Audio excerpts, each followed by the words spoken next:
नमस्कार, मैं इसके राजीव। आप देख रहे हैं समाचार प्लस की खास पेशकश मुखिया जी जिंदाबाद। और हम इस वक्त मौजूद हैं अररिया विधानसभा के तरोना भोजपुर में। दरअसल में बिहार में एक भोजपुर आरा को कहा जाता है और दूसरा भोजपुर अररिया विधानसभा के तरोना गांव को कहा जाता है। यहाँ की कुल आबादी 11,000 है।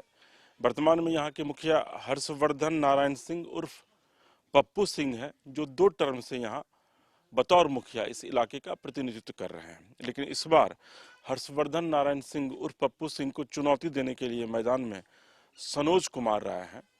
पूरी तरीके से युवा हैं और इस बार बतौर युवा मुखिया प्रत्याशी के रूप में आम लोगों के सामने ये अपनी उम्मीदवारी पेश कर रहे हैं। हमारे साथ बात करने के लिए मौजूद हैं। सनोज जी, बहुत बहुत स्वागत है आपका हमारे खास कार्यक्रम मुखिया जिंदाबाद में।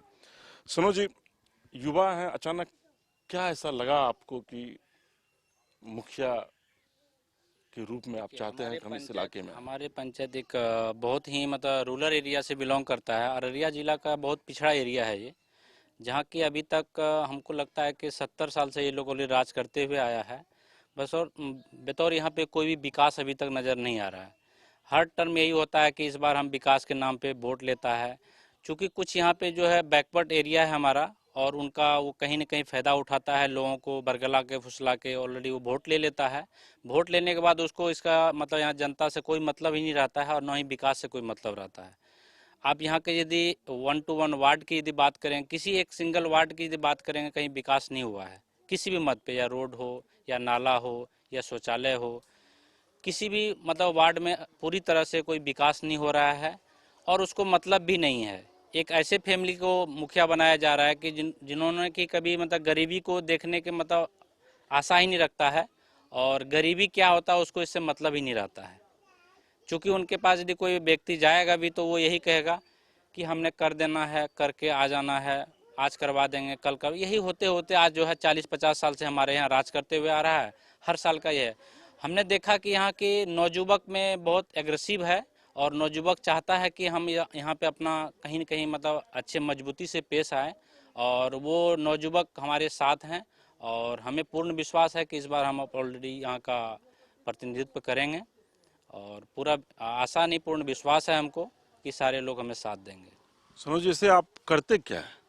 देखिए, बाय प्रोफेशनल वैसे तो हम ऑलरेडी अपना बिजनेस करते हैं, ठीक है। लेकिन अभी मतलब राजनीतिक में थोड़ा सा ज़्यादा ही दिलचस्पी रखे हैं, और समाज के लोगों का सोशल वर्कर का मतलब अहम भूमिका हम रखते हैं इसमें। प्रेजेंट और पास्ट का जो मुखिया है, ये लोग का जो है अपना एक मतलब मनोबल चलता है। प्रशासनिक बात में यदि आइएगा तो यदि किसी बैकवर्ड के प्रशासन के पास जाएगा तो सबसे पहले वो कहेगा फलाने के पास जाओ, फलाने से मिल के आओ। उसका अपना दलाली होता है, वो लोग अपना दलाली भी खाते हैं, ऐसा बात नहीं है। आम पब्लिक जान रहा है कि हमारे बीच में क्या हो रहा है। आम पब्लिक का शोषण करता है वो लोग, और यदि उसमें से कोई बैकवर्ड आगे बढ़ के काम करना चाहेगा उसको किसी न किसी माध्यम से फंसा दिया जाता है। यानी कि आपके शब्दों में अगर माने तो जो यहाँ का जो सामाजिक परिवेश है उसमें जो पिछड़े हैं वो लगातार पिछड़ते ही चले जा रहे हैं। यही मूल्य बात है यहाँ का, और यही होते हुए आ रहा है। और इसी वजह से आप चाह रहे हैं कि हम इनकी लड़ाई लड़ें? बिल्कुल, हम लड़ते हुए आ रहे हैं। अभी छोटी सी एक उदाहरण की बात करें, हम तरोना भोजपुर में एक बहुत बड़ा मतलब +2 विद्या निकेतन उच्च विद्यालय भोजपुर है, जो कि अररिया जिला में सबसे बड़ा विद्यालय की मतलब यदि गिनती आएगा तो सेकंड स्थान में आता है। हमारे यहाँ 54 एकड़ जमीन है।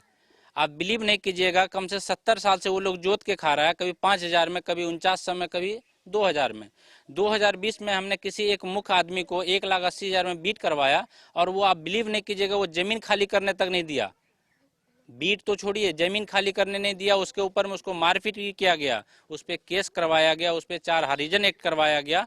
प्रशासन का इसका कोई मतलब अंदाजा नहीं है, और प्रशासन को बोलते बोलते थक गए यहाँ का पब्लिक। एक्टिविटी होता है बहुत रुक के, उसके बीच में जाके नहीं करता है।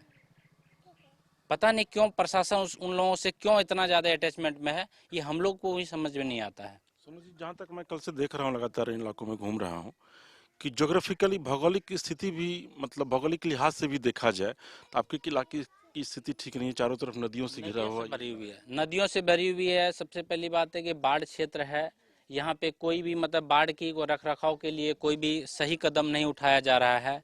आप किसी वार्ड में भी चले जाएंगे तो आपको दो टू व्हीलर तो छोड़िए, आदमी को चलना मुश्किल हो रहा है। ऐसे वार्ड है कि जहाँ के लोग निकलेंगे घर से वो भी दिक्कत है यहाँ पे।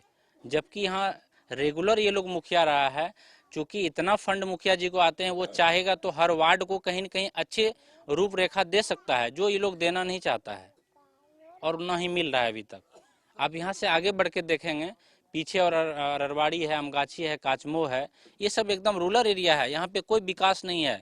पेरवाखुड़ी चले जाइए, मुस्लिम टोल पेरवाखुड़ी चले जाइए, कोई विकास नहीं है। जहाँ की ऑलरेडी वहाँ की आबादी कम से कम 1000-1200 लोगों की है और वो लोग अहम वोट देता है उन लोगों को, लेकिन वहाँ कोई विकास नहीं है। विकास का क्या पैमाना है या फिर विकास किसको कहते हैं, ये अगर आपको देखना है तो देखिए, जस्ट हमारे बगल में कुछ बच्चे बैठे हुए हैं। इन बच्चों को देख करके आप इस स्थिति का आकलन कर सकते हैं या फिर अंदाजा लगा सकते हैं कि विकास की रोशनी इस इलाके में कितनी पहुंची है। हालांकि सिर्फ इसमें मुखिया का ही दोष नहीं है, बल्कि जो लोग सत्ता का संचालन कर रहे हैं या फिर जो लोग सत्ता में बैठे हुए हैं, वो भी राजधानी पटना में बैठकर एसी कमरे में अक्सर ये दावा करते हैं पत्रकारों के बीच कि बिहार के हर एक गांव में विकास की रोशनी, विकास की किरण पहुंच चुकी है। लेकिन ये तस्वीर यह बयां करने के लिए, यह बताने के लिए काफ़ी है कि वाकई में बिहार के अररिया के तरोना भोजपुर में विकास की क्या स्थिति है। हमारे साथ बात करने के लिए सनोज कुमार राय मौजूद हैं। सनोज जी, मुख्यमंत्री जी का एक खास कार्यक्रम है 7 निश्चय योजना। अक्सर नीतीश कुमार ये कहते हैं कि काफ़ी सक्सेस रहा है, आपके इलाके में क्या स्थिति है? देखिए, मुख्यमंत्री जी जो योजना लेके आए हैं, नो डाउट कि बहुत अच्छे योजना है। बशर्ते है कि आप नीचे स्तर पे थोड़ा सा उस पर ध्यान देना एकदम ज़रूरी है। जैसे कि मुखिया जी लोग को 7 निश्चय का जो योजना दिया गया है, उस योजना को बंदर बांट किया गया है। उस योजना का सही रूप नहीं दिया गया और न ही सही विकास हुआ हमारे यहाँ। 7 निश्चय हमारे यहाँ का बड़ा पंचायत है, 16 वार्ड का पंचायत है और अच्छा खासा फंड आता है यहाँ पे। यदि आप विकास की बात करेंगे तो 5 साल में हमको लगता है कि शायद 25% भी विकास नहीं हुआ है। यदि हुआ भी है, उस रोड को बनाया गया 7 निश्चय के तहत, तो 1 साल के विदिन 1 ईयर के अंदर अंदर वो खत्म हो गया है। या किसी नाले के निर्माण किया गया तो नाला सुचारू रूप से काम नहीं हुआ है। हमारे यहाँ ऑलरेडी जल नल योजना की बात करेंगे, ऑलरेडी 2 साल से जल नल योजना पे वर्क हो रहा है, लेकिन अभी तक किसी घर में, पंचायत के सिंगल किसी एक घर पे पानी नहीं गया है, ना वर्क हुआ है, ना मुखिया जी को उससे कोई मतलब है, मुखिया जी को उससे कोई फर्क नहीं पड़ता है। हमारे यहाँ ऑलरेडी जल नल योजना जबकि बहुत ज़रूरी है, चूँकि बाढ़ एरिया है, यहाँ पे लोगों को पानी की वजह से बहुत ज़्यादा परेशानी का सामना करना पड़ता है। दूसरी बात, हमारे यहाँ ऑलरेडी मनरेगा की यदि बात करें, मनरेगा का बहुत बड़ा क्षेत्र है हमारे यहाँ काम करने के लिए, लेकिन हमारे यहाँ यदि मनरेगा का पूरा जिला का सूची निकालेंगे तो तरोना भोजपुर सबसे पीछे नजर आएगा आपको, क्योंकि विकास हो ही नहीं रहा है यहाँ पे, करने का उसको कोई मकसद ही नहीं है, जो कि बहुत ज़रूरी है। मनरेगा एक ऐसा चीज़ है, वो चाहेगा तो हमारे समाज में हर तबके के लोगों को रोजगार भी मिलेगा और सही विकास भी होगा। तो पलायन यहाँ की भी एक बड़ी समस्या है आपके इलाके की? बहुत बड़ी समस्या है ये बहुत बड़ी समस्या है।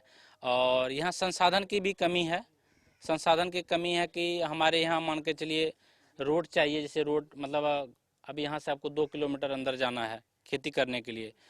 ऐसा सिचुएशन है कि यदि किसी किसान ने पहले यदि वहाँ धान रोपाई कर दिया है तो दूसरी बार खेत में ट्रैक्टर नहीं जा पाएगा, संसाधन कोई पहुँच नहीं पाता है। तो सड़कें आपके यहाँ है ही नहीं? है ही नहीं। मेन प्रॉब्लम ये भी है। बड़े बड़े क्षेत्र में आप जाइएगा, बहुत बड़ा एरिया ऐसा है कि जहाँ की रोड है ही नहीं, जाएगा किसान कहाँ से? ये भी मुख्य समस्या है, जो कि मनरेगा के माध्यम से हो सकता है, लेकिन मुखिया जी करे तभी तो। शिक्षा की क्या स्थिति है आपके यहाँ? देखिए, शिक्षा का भी स्थिति यहाँ थोड़ा सा दिक्कत है। चूँकि इसलिए दिक्कत है, अभी विद इन 2 ईयर बैक जाइएगा, 25 ईयर बैक जाइएगा तो उसमें और अभी में बहुत फ़र्क है। पहले ऐसा हुआ करता था कि छोटी सी आपको मैट्रिक करने के बाद यदि एजुकेशन लेना हो तो अररिया जाना होता है, लेकिन अभी क्या है कि हर चौक चौराहे पे हमारा एक छोटा छोटा इंस्टीट्यूट बना हुआ है और कुछ कहीं कंप्यूटर सेंटर है, तो उनसे लोग भी मतलब अभी के डेट में कहीं न कहीं मतलब एजुकेशन की बात करेंगे थोड़ा सा ऊपर आया है। जिस तरीके से कोरोना ने इस बार अपना रूप दिखाया है, उसके बाद इसकी महत्ता और ज़्यादा बढ़ जाती है। तो आपके यहाँ स्वास्थ्य की क्या स्थिति? देखिए, स्वास्थ्य की स्थिति हमारे यहाँ सबसे डंपिंग है। मैं इसलिए डंपिंग वर्ड यूज किया कि हमारे यहाँ पहले स्वास्थ्य उप स्वास्थ्य केंद्र हुआ करता था और 30-40 साल के दरमियान उप स्वास्थ्य केंद्र को ऐसे खंडहर में तब्दील कर दिया गया है कि जो कि कोई यूज में ही नहीं है। डॉक्टर नहीं आते यहाँ पे, और लोगों की यदि अभी छोटी सी बीमारी होगी तो या तो अररिया जाना पड़ेगा या तो कुर्साकांटा जाना पड़ेगा। जबकि हमारे यहाँ पहले यहाँ पे उप स्वास्थ्य केंद्र हुआ करता था। जब से ये मुखियागिरी ऑलरेडी 20 साल के दरमियान में बात करेंगे तो हमारा ऑलरेडी ये जो स्वास्थ्य केंद्र है, आप यदि उस स्थल निरीक्षण जांच करेंगे तो एकदम खंडहर में तब्दील है वो, जबकि सारा व्यवस्था है यहाँ। सरोज जी का आखिरी सवाल है और बड़ा ही महत्वपूर्ण सवाल है, जनता आखिर आपको ही अपना वोट क्यों दे? देखिए, जनता हमें क्यों वोट दे, जनता को उसका सेवक चाहिए, ठीक है। सेवक बना के तो भेजता तो सही है, लेकिन जब उसको अपने ज़रूरत की आवश्यकता होती है तो वो लोग खड़े नहीं उतरते हैं, और कहीं ना कहीं उसको ये लगता है कि हमारे लिए ये सही साबित होगा, इसलिए हमें वो वोट देंगे। चलिए, सनोज जी हैं, युवा हैं, प्रतिभाशाली हैं, ओम नमः शिवाय का एक गमछा भी लपेटे हुए हैं, जाहिर है शिव भक्त भी हैं।